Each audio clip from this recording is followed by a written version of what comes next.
Turn the sound on. Turn the power on.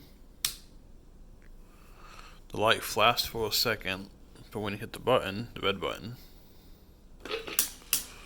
that does come on, and it just clicks and clicks and clicks.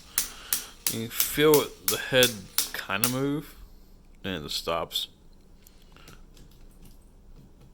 Everything moves okay, I guess.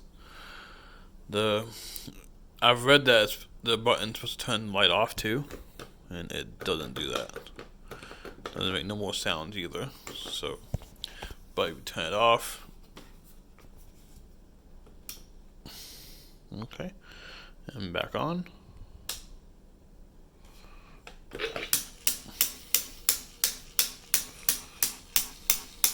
So there you go. Hopefully someone can